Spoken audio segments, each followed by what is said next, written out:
Nnamdi Kanu summarizes the problem of the Southeast. Nnamdi Kanu is an offshoot of the Nigerian Civil War. He represents the unfinished process. He represents the desire of our people to actualize their dreams. He represents the industry Okpara put forward that the Civil War extinguished and nobody was able to resume it anymore. So when he speaks, people don't understand his language because it's not commonplace. It's not the commonplace, I will give you road, I will build this, I will give water. Because he's so fundamental about his approach. Human, the human nature, the integrity of the human person. People can't demonstrate, they kill them, they fire them. So how do you protest really to ask for a change? We are, bottled up, as it were. So, but I have always trusted in the will of the Lord to make changes when it is necessary. Most Nigerians who have lost faith in the political process pray and hope that Peter will emerge to become the future of this country. I pray God that there will be a country called Nigeria, because there has to be a country. All right, Chief Dan Ulasi, once again, is our guest on Niger Unfiltered. Good to have you, sir. Good morning, and thanks for having me. All right, sir, maybe we'll use this opportunity to look at your life journey into politics, role in Biafra, and of course, so many issues that a lot of people don't even know about. Well, that's a history. And some of them in the past I hardly want to get back to, especially what concerns the Biafran War. I just finished high school in 1966 and then was teaching at the Queen of the Rosary Secondary School at Nsukka after my high school, and then went to the university. That was before then. Well, in 1966, after my high school, I was teaching, like I said, and suddenly the crisis started. After the pogrom in the north and the killing of Ulasi in Ibadan, and every aspect of peaceful negotiations they were doing between Ojukwu and Gowon collapsed. And suddenly we saw ourselves, mobilizing for, then I didn't know what it was, but every day Ojukwu would speak and Gowon would speak. And then some of us, there were a couple of white foreigners, Christian Catholic priests and Reverend sisters who were teaching at the girls' school where I was teaching, because a Catholic girls' secondary school I was teaching at. They told me that they are leaving, the embassies in Lagos are coming into Enugu to collect all of them out. But if I have to live in this country, I should enter the military early enough, that a time will come. That was the time I had the word conscription. I didn't know what it meant, that you'll be conscripted. I said, what, conscripted for what? They say you'll be taken forcefully to be put in the army. Nobody will know whether you went to school or not. And at all levels, you're a graduate, you all be, private soldiers and all that. That's how I was part of the first officers that were trained in Biafra for 2.5 months. And my number then was B/0009. So the 9th person who was commissioned in Biafra Army. And that's how the revolution started. 2.5 years, the rest is history. Whether there was a victim, a vanquished or victor, it's a matter of history to determine. From what is happening in Nigeria today, respect to the eastern part of this country, there was a victor and there was a vanquished. So how did you get into politics? Well, like I said, after my graduation, I taught a little while at the Institute of Management and Technology in Enugu. We opened the Department of Basic and Industrial Science. And from there, I was watching my friend Jim Wobodo. It was, every day we'll go to a party, a function somewhere. And he said he was interested in being governor. I asked him one day, why do you want to go and soil your hands in all that? The time M.I. Okpara functioned, that they had a purpose. And look at what he did in eastern Nigeria. What I'm seeing now with the military, there's no purpose, just to cannibalize the whole process. He said, well, but somebody can change it. And I've never forgotten that. He said, we can't give up because somebody else was bad. Go there and make a difference. That was what motivated me when Jim was the governor of Anambra State under NPP, with Zik as their candidate. Unfortunately, I didn't find it revolutionary enough. So myself, late SG Koku, late Richard Chukwumerije, we all joined Kanu in People's Redemption Party. we thought we could change Nigeria overnight. That was when we knew how complicated and complex this country it was and is still today. That's why nothing has changed, because nobody wants the status quo to be changed. Even when you change one status quo, new status quos come up to take the place of the ones you changed. So Nigeria is a systemic problem, but we can't give up. We continue. If anybody has a voice, use your voice for change. I believe that someday people will listen and start at least attempting to make some difference. Fundamental basic needs of society: water, light, good roads. How much does it cost? Because many individuals have billions of naira and dollars in their private account, local and overseas. And you wonder, are they human beings? Do they ever visit their villages to see how poor all over Nigeria? There's no difference between a poor man in Borno State and a poor man in Calabar or Enugu or some other place. You would have expected most of them who are Christians and Muslims, using every day, Muslims pray 5 times a day, knocking their head on the ground. Christians wake up in the morning, praise God and do this and do that, and yet they don't remember the only way you can compliment what you say to God is to do good to the common people. You remember when, I don't know whom it was that asked Jesus, what is it that he's not doing well, or what he has been doing something. Jesus answered, if you do this to any of this. No, somebody asked him, when was it that I met you and I didn't give you dress, I didn't give you water, I didn't give you food? So if you did that to any one of these, you did it to me. And that's one aspect of the Bible I have never forgotten. That when you do good to the poor, you're doing it for God, and you're doing it for yourself too. You take the glory, take the honor, you take the thanksgiving. So I believe we'll have level of leaders who will start thinking about the interests of the common man, because up to now I don't see it. Are you worried that it seems that the best of Nigeria is in the past? Everything that looks like our best is in the past. Are you worried in any way? Well, I'm worried to the extent that the past of our leaders, honestly speaking, we are not materially driven. They were functionally driven. They were result-oriented. It wasn't a matter, it was a joy for you to watch Emma Bara's Premier of Eastern Nigeria, taking political functional context with Akintola in Ibadan, Ahmadu Bello in Kaduna. Everybody boasts of what they have done over a period of time. And people were motivated with that. Go to the National Assembly and you see people coming up, making relative presses about what they have done in their zones, what government is doing. So people look forward, either being a legislator or being a governor or whatever. So there's always a vision. But today I doubt if people understand the word vision anymore. The vision is to make money, steal money, to hell with the rest of the people. Nobody's interested. If not, if people were any more interested than it was before, then, like I normally say, 774 local government, I'll continue to say it. Water is not running in any of them. I wonder if any serving governor or past governors can take you press people to his town, not local government, and open a tap and water is running there. It will gladden my heart. That is the level where we have fallen down to. If people do not have sympathy for ordinary water, what is he wanting to give you? When you see them do a project, it's a project that foreign money is being siphoned out, because that's the only way they can take that money out. They start a project, pay for it, and abandon it halfway. That's why most things are not happening. Things are not happening. Absolutely not. So we pray God that we'll start having leaders who will think of the common good. You still feed well, you still eat well. What do you do if you are giving 1 billion to function instead of using 900 million to do something? They're still up to 950 million. And when the little that is left can't do anything, they share it up and couldn't be bothered because nothing happens. There's no consequence in this country for bad performance. That's why things continue to go wrong. Nobody is praying for a military takeover. But this is what influences that kind of thinking process. How can we have a change? People can't demonstrate. They kill them. They fire them. So how do you protest really to ask for a change? We are, bottled up, as it were, in a system where there's no light at the end of the tunnel. So, but I have always trusted in the will of the Lord to make changes when it is necessary. And I think this is the time it is necessary.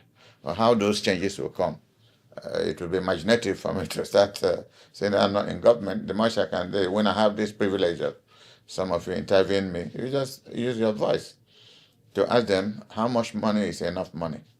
How much do you steal to take care of your family? Your families, your extended family, your children, your ones unborn. That is what they are packing money for. And foolishly, some of the time they steal this money, put it in Swiss banks, in names unnumbered, accounts unnumbered. So when they die, the Swiss government takes over. That's why Swiss government, without all anything, is the richest country in the world as per capita. Because a lot of money is emptied into their country and you can't take it out. You know? So it's a pity. But, All right, let's go to Nnamdi Kanu. We've yeah. had this back and forth trial, back and forth movement. Today is this, tomorrow is this. What exactly do you think is this problem of forth and back? Nnamdi argues that he has no case. The government says he has a case. So, how do we come out of this conundrum? The summary of Nnamdi Kanu summarizes the problem of the Southeast. I don't want to use the word Igbos because there are non-Igbos also living in some parts of the Southeast. His case is that of a reflective instinct towards self-preservation. How do we, make it possible for our people to survive? And for our people to survive, it is if you survive, I survive. That's collective self-preservation, which other parts of the country are not interested in it. Nnamdi Kanu is an offshoot of the Nigerian Civil War. He represents the unfinished process. He represents the desire of our people to actualize their dreams. He represents the industry Barak put forward that the Civil War extinguished and nobody was able to resume it anymore. So when he speaks, people don't understand his language because it's not commonplace. It's not the commonplace, I will give you road, I will build this, I will give water. Because he's so fundamental about his approach. The human nature, the integrity of the human person, the dignity of the human person. It's not just a matter of about, giving food and water and this, but the individual requires some respect, some honor. And it's a concept that is not commonplace in the country called Nigeria. So that's why he's in trouble. And since then, unfortunately, he had the misfortune to be captured in Kenya. And 4 years down the road, that's where we are. Okay, so the case they are charging him for, what is the maximum imprisonment term for it if he has spent about that number of years in jail, It shows you the injustice. You're trying to correct somebody using, that kind of process, to correct whatever it is you want to correct. What did Nnamdi Kanu do? He wants freedom for his people. He's saying that you want freedom for your people. Is it treasonable? I don't think it's treasonable. You have a right under the Constitution of Nigeria to air your views, and airing your views will be reflective of what those views represent. The interest of your people becomes a personal journey for you. Achievement of those interests is a personal journey for you. So what is it wrong? Is it the way he says it that they are not, they are worried about? The talks of freedom. What is freedom? The ability to be yourself, to exercise yourself, to answer your name, answer your father's name. What is the summary of freedom? Wake up in the morning and say, I want to go to Lagos, and nobody stops you. I want to go to anywhere, nobody stops you. That's freedom. To associate and not to associate with anybody, that's your freedom. But some parts of this country, they determine what your freedom is going to be. That's the summary of Nnamdi Kanu's problem. The rest of the country want to determine for us what our vision will be. Maybe aligning it to what a French philosopher Voltaire said, he says injustice leads to independence. I will likely to see it in this light, that the injustice of today might eventually lead to the independence of the people so subdued. Because if people protest about it, if you remain docile, injustice will not fight for itself. That is important. That's what Nnamdi Kanu is doing. The French philosopher, that theory has been there for a long time. But the French people also fought in the French Revolution to be free. People have to pay the supreme sacrifice. That's what was going on.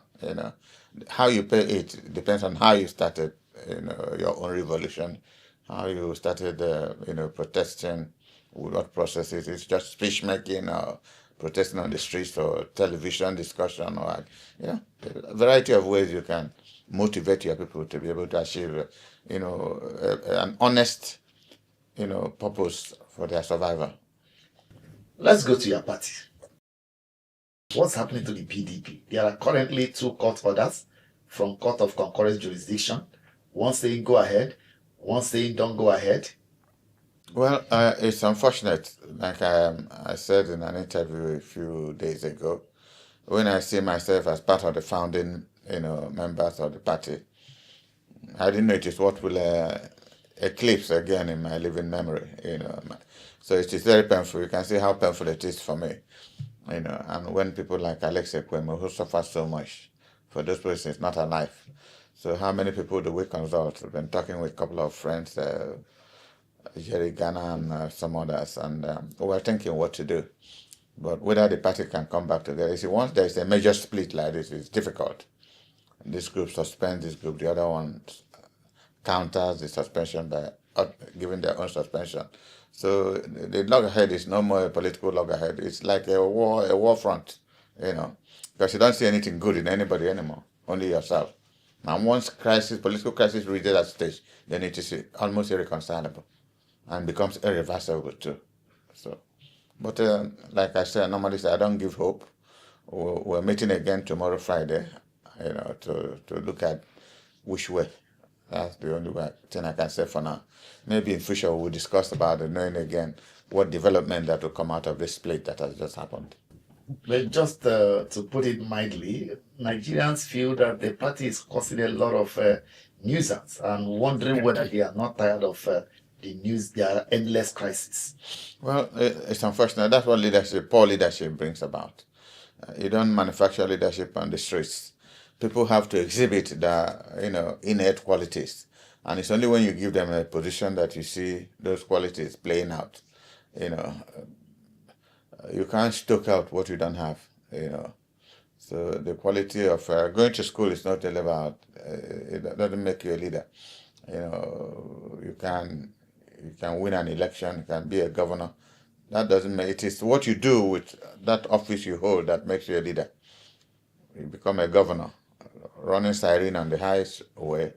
But if somebody comes to your state and sees good roads, and sees water running, and sees light for your people, then you become a leader, because a leader has a lot of hope entrusted in him on behalf of people. That's why they voted for him, because they believe he can do A, B, or C. And if he enters into office and he cannot do A, B, or C, it becomes unfortunate. And there's no other way to change it. Then it becomes a violent. People start thinking of violent processes to change that system. Some time ago, some members of the party believed that Alhaji Atiku Abubakar was the problem of the party. Now he has left the party, yet the party is not yet able to find its bearing. Can we now conclusively say that Atiku Abubakar was not the problem of PDP? Well, he is the problem, and he's still the problem. How? Because, if you instigate, when you leave a party that you founded, rose to be a vice president in that party, ran for office about 2 or 3 times in that party, and you suddenly form another party, that's injurious. You're not Hail Mary. That's a serious injury. Because he knows that most of the people in that party went in there because of him. And most of them will also leave because of him, as it has happened now. That is in AD or ADC, whatever the name of their formation is. So even if he does not physically or by spoken word condemn the party, his actions speak louder than a voice, speaks louder than the common words, because he's not there. And you can see top members of the party who have joined him. That's a loss for PDP in many parts of this country. Anybody who is deceiving himself about that is not being honest. Why would the party deny a strong member of that party like Sule Lamido from contesting for the chairmanship of the party? Well, even though it's not constitutional, in this country, people do a lot of things on compromise. That's why you see zoning. The word zoning, the only way we represent it in the Nigerian constitution is that federal character. That's the equivalent of zoning. When you say federal character, it means that A takes, B should take, C should take. So in political parties, we say you zone offices. And in PDP, the national chairmanship was zoned to North Central because the presidency will come from somewhere else, deputy vice president will come from somewhere else, president of Senate and speaker will come from different places. So it was zoned to North Central, and had expected both APC and PDP in the last exercise had their chairman from North Central. Why should Sule Mohammed, Lamido, come out from North West to want to be? They will hold that, and by the time you wake up in the morning, they are running for president again. All right, looking at the party right now, a lot of people believe that it has pressed the self-destruct button. As presently constituted, do you see the party strong enough to still challenge for the presidency in 2027? Well, it will be daydreaming to start thinking of 2027 now. Okay, the instinct of self-survival is what we're praying for. If the party survives, then you can start thinking of 2027. So between now and next year, a lot of things will happen. It's either it survives by the two now factions, that's what it is. Because at least one section now have I think both sides now have their chairman. So if we're able to come together, resolve the internal crisis, that would be wonderful. If not, it's a morning breakfast for President Tinubu, because whatever serious effort he would have made to be in office, he can afford his new home. I thought Nigeria is in a place called Paris, so he can afford to go there and start running the affairs of our country from Paris, and couldn't be bothered either way. So it's unfortunate, but if I tell you that I have any good hope of the two sides coming together, it could happen. It could be magical. It could be miraculous. But the people I'm looking at is difficult, because once serious positions, negative positions are taken, you don't see the room for compromise. But like I said, we'll start talking tomorrow. The other side, they're also meeting. I don't want to refer to them to the other side because I don't belong to any side. I have spoken with all the sides yesterday, but if the other side invite me to a meeting, they didn't invite me. One side has invited me, and I said, instead of going back to Enugu today, I'm staying to attend their meeting and ask questions. And from there, we see the word is, the phrase is the way forward. Where are we going from here? And if you don't attend the meeting, you can't offer an opinion on the way forward. So if the other side invites me to, I'll attend and ask them what is the way forward. And from such meetings, you will know whether actually there are external factors helping to do what is happening in PDP. I don't want to be stupid enough to believe that somebody in his party, if he makes me to destroy my party, then I'm the foolish person. I'm not the person. I'll be this idiot. If you're asked to burn down your house and you burn it, you say, it's Chief Ulasi who told you to do that. You must be very stupid. So if people in APC will use some elements in our party to do that, then that shows that we don't have leaders in PDP. That's the unfortunate summary you can make. Well, the PDP has lost substantial goodwill with the collapse of its structure in Enugu, in Delta, in Akwa Ibom, and now Bayelsa. As presently constituted with all these heavy blow to the PDP, what are the chances that it can still make an impact in the South? Because the way things are looking now, it seems as if it's a divide and rule tactics, that the APC is grabbing the South and the PDP is holding to the North. Well, there is presently speaking, in terms of governance or government, there is no PDP in the South, East and South. Apart from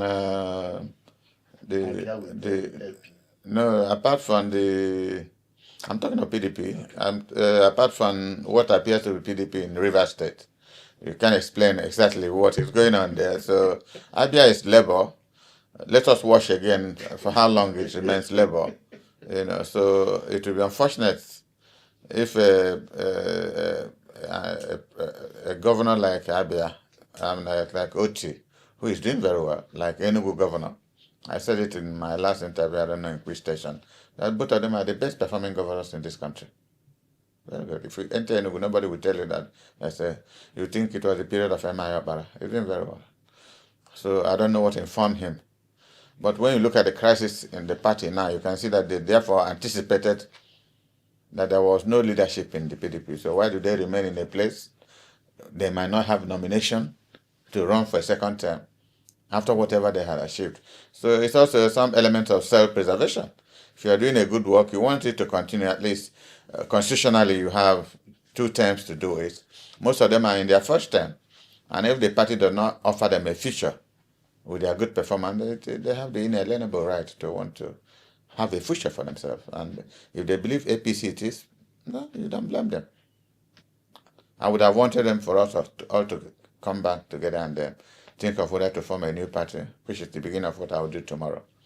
When I go back to Enugu, I'm scheduled to have meetings with Enugu governor. We'll sit down and exhaust the future. But all I told them that I will never join APC with them. Instead, I will just retire and watch whatever is happening. There are areas I cannot enter. Normally, since I have done politics, I've never moved from one party to the other. Never moved, not one day. If I feel tired of what is happening, people don't listen to me, I go to my house and sit down. I can't, I don't know why you formed APC. I wasn't where you formed it. I didn't know what was your concept, what was your thinking. So how do I just jump into it and start telling you what you will do? I will look foolish. I had a place I helped to form. We had a view. We ran a government for 16 years. We may not have done wonderfully well. But the first 8 years, Obasanjo did wonderfully well in getting all our debt, dissolved, as it were. Some we paid some, and the others were forgiven. So was a big achievement.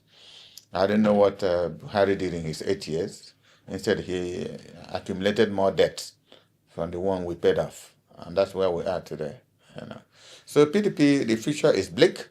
I think that's the best way to put it. It's bleak, but it's not, and it's going towards irreversibility, which should be terrible. I don't believe that anything is irreversible, but there are concepts you see. You find it difficult to see which way. There are people you see in politics, you don't take them for granted. You may not like their face. Politics is not about you liking somebody's face, but looking at the actions and his ability, his capacity to take certain actions. Then you have to be careful the way you deal with the person. It's either you're ready to confront him one by one, or you sit down and compromise and discuss. That is what politics is all about. You cannot stay in your bedroom, this person is this. That is not about what this person is. You don't like Kingsley's face. That's your business if you don't like his face. But he is this. He was governor for 8 years. He's minister of FCT. No matter how he gets there. He's a lawyer. He's a lawyer registered in Nigeria. There are things about him that are incontrovertible. All you may not like, you and I, is his methodology. That's all you may not like. But you cannot tell me that 8 years I haven't seen one person who will get up to tell you that he did not perform in Rivers. Nobody. Not even his enemies in Rivers State.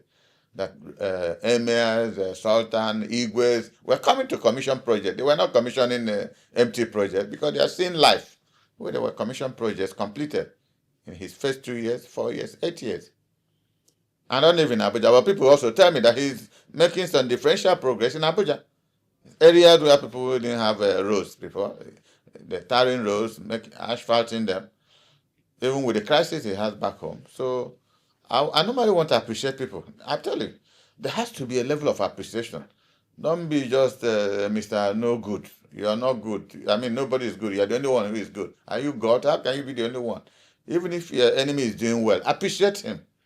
At least you have, your conscience will be free. That if you pass through a good road and somebody built it, and you ask who built it, they say it's a Shivdan Ulasi, you might as well sigh. But you cannot deny that it's a good road and you're passing through it.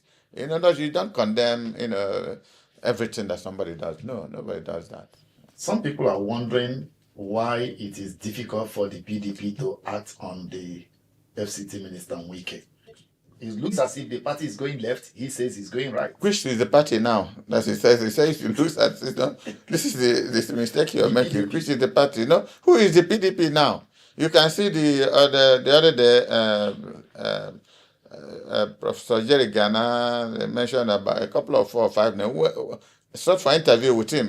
Probably today I will know the result of their meeting if they met. Because he's become a force on his own. He's virtually in APC, theoretically. In fact, theoretically in PDP, but practically in APC.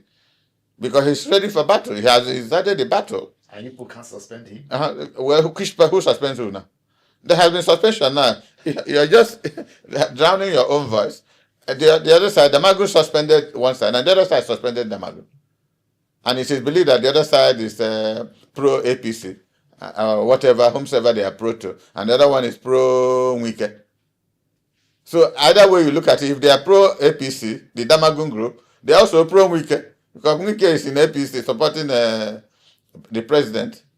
And if the other side, the national secretary side, is supporting Wike, so it means again at the end of the day that the two sides are supporting one person. And it looks ridiculous to me why they are fighting in the first place. This is part of the questions I'll be asking tomorrow. Where are the loyalties? Because it has to be fundamental. Where are the loyalties? Is it to the people? If to the people, how? Find out our governors, if whatever number that is still remaining, if by tomorrow most of them will not have gone. And like I said in my interview, I think it was on AIT, I said, if the governors were functional, they are the people who would have started this recovery. Calling a meeting, because they had tremendous authority. Somebody running a state has a lot of authority, a lot of finance, and make contact, offer opinions, and they have the resources to implement whatever decisions they take. And if they were in love or they had any good feelings for this party that brought them into national limelight, so they will not forget that it was PDP that made them whatever they are, politically speaking. So they would have at least made a little effort to see whether the party will survive. Instead, the effort they make is when who will be presidential candidate, who will be vice, who will be this.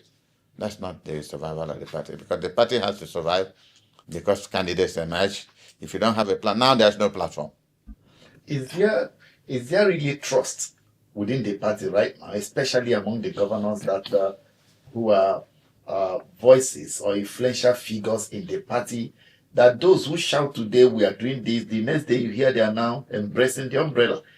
Is there any trust? Can anybody be trusted? Well, that's the question. The word trust is in politics. I doubt if it exists now. The only trust, that if you're seeking for a particular office and you're able to get nomination and you win an election, then you can say the party is there's trust in the process that brought you up. Beyond that, the trust is selfish trust. Trust on who? For who? You can governor in Taraba and some other place. I don't know whether they have joined APC, because before they split, there were already indications that they were moving. Look at the Bayelsa governor that I attended 2 or 3 meetings he called. He told me I came. We had Southern PDP meeting in Lagos. From there, we all went to Abuja with Oyo governor to discuss our future. Where are they now? Where are they? He resigned from PDP just before the split. So you don't know whom you are discussing with. That's the explanation of the trust. If I had trusted in so much, that would be foolish trust, because you're trusting somebody, as we are discussing now, planning what to do tomorrow. And tomorrow, actually, you're expecting that decisions we have reached to be implemented, and I see you or you see me doing something else. Well, is that trust? So the word trust is kind of flexible. It depends on who is trusting and from where he's trusting from, where he's going with his trust. For what purpose? Is it collective interest or is it selfish interest? Then what is the fate of the Southeast in 2027 and what are their chances? Our fate is that we're praying God to be alive. We've never had anything since 1970. Apart from the little effort Alex Ekweme made and was able, under MPN, to be vice president of Nigeria. I'd always said that each time I'm asked that question, I only give one answer. We don't need to be president of Nigeria or anything to develop the Southeast. All we need is for our 5 governors to be indigenous of Southeast, to have the interests of our people at heart, coordinate their efforts. Our place will be as good as Taiwan or Japan. We don't need Abuja or Lagos to do it. Because if you go to Lagos, 80% of developments they are up from people. It was done with from people from our region. Even in most parts of the north, the same thing. So we can afford to put our house in order and then develop our place. If we can do it for other people, we can do it for ourselves too.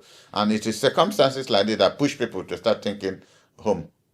Knowing fully well that if you don't develop your place, how can you claim leadership? When the war started, people ran home to find out they don't even have a place with their families to stay. That's why at the end of the war, people started building houses, the whole of the Southeast. So I hope that will translate into proper development, industrial development, estates and such things. And they're happening in most places now. So it takes time to do, but it might not be immediately visible, but a lot of work is going on in the southeast. In the light of what you are saying now, where does he leave P2B? Does he still have a chance to contest? Well, if there is a Nigeria, he will contest.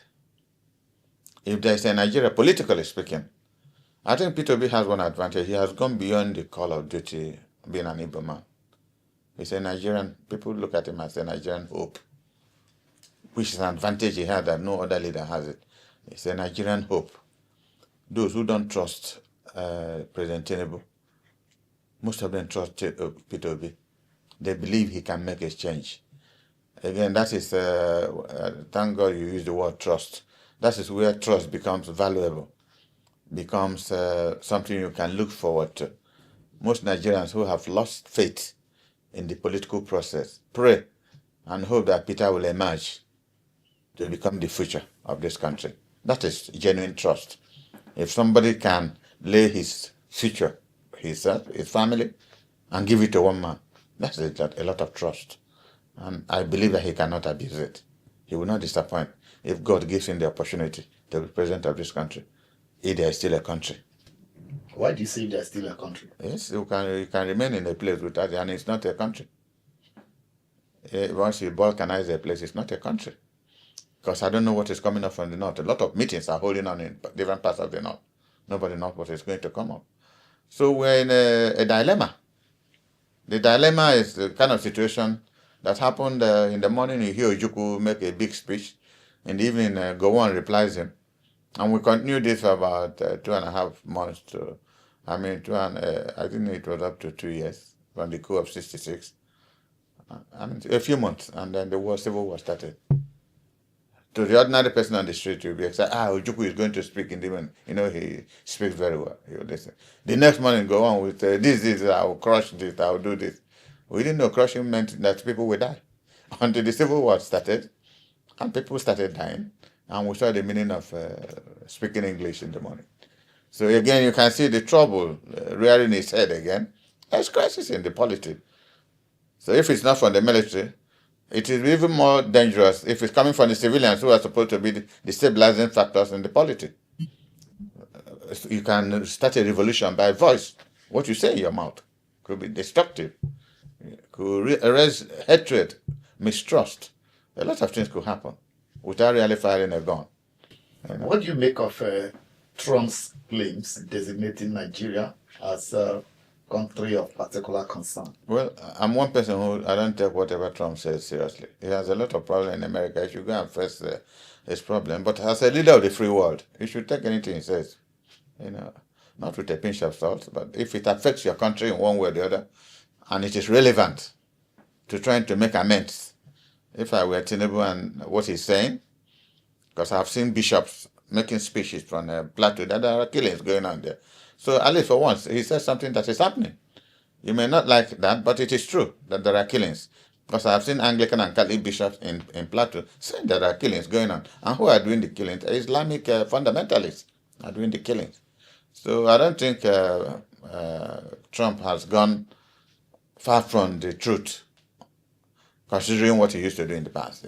Everything for Trump is political. Could use anything for politics. But in the Nigerian situation, he doesn't need to gain anything, but he said the truth.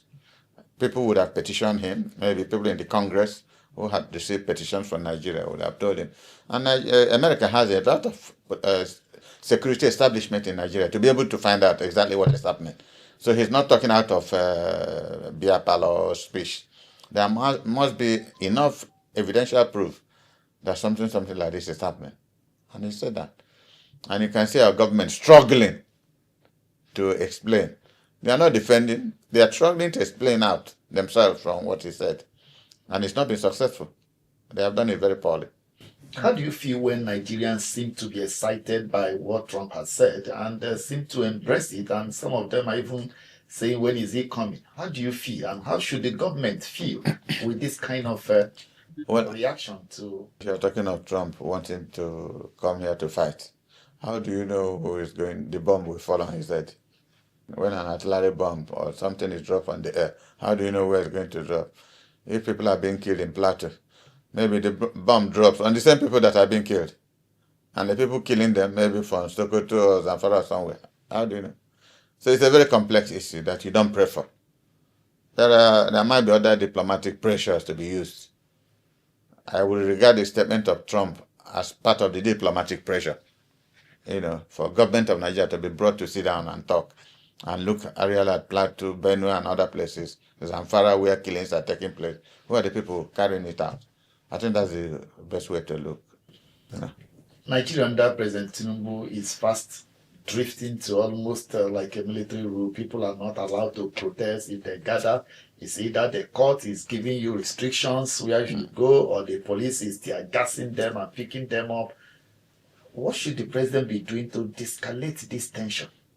Well, that's the president. I have said before now it was executive and legislative rascality. We have entered into judicial rascality. So your question is answered. There's no hope. Something has to give somewhere. Because the judges, the high costs, the legal processes we are hoping for, they're even worse than the executive and legislative form. Because you pay money, you take a judgment. You pay money, you take a judgment.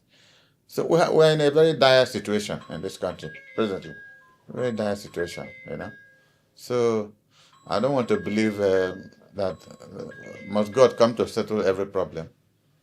We are human beings. God have given the initiative to think, use our common sense to distinguish between bad and good, and if we can't do it, then it's a pity. So if we see anything, we should be responsible for our own actions and the resultant effects of those neglect, omissions, or acts of inaction. We should be courageous enough to accept that we are blamable for all those actions or lack of it. As we wrap up 2027, what are your thoughts generally? I pray God that there will be a country called Nigeria. That there has to be a country before we can talk of 2027. With these latest developments of factionalizations, you don't know what. I'm just watching to see what comes up from the north and what Tinubu will do as president of Nigeria. He is the president until 2027. I want to see him. He's an APC president, but he can also. So he needs stability to want to contest the election in 2027. What is happening in PDP and in some other parties could lead to instability. Labour has a problem, and I just hope that Tinubu is not the one engineering this to make sure they stop Peter Obi from having a platform to run. That's one essential aspect people have to think about. There's crisis in PDP, there's a crisis in Labour Party. Are these things happening to make sure Peter Obi does not have a platform? If that is what they think, then they are probably biting more than they can chew. I hope it does not happen that way. Thank you very much for obliging us your precious time. My pleasure, always. Once again, congratulations on your forthcoming birthday, sir. Yes, thank you very much. I tap into the grace.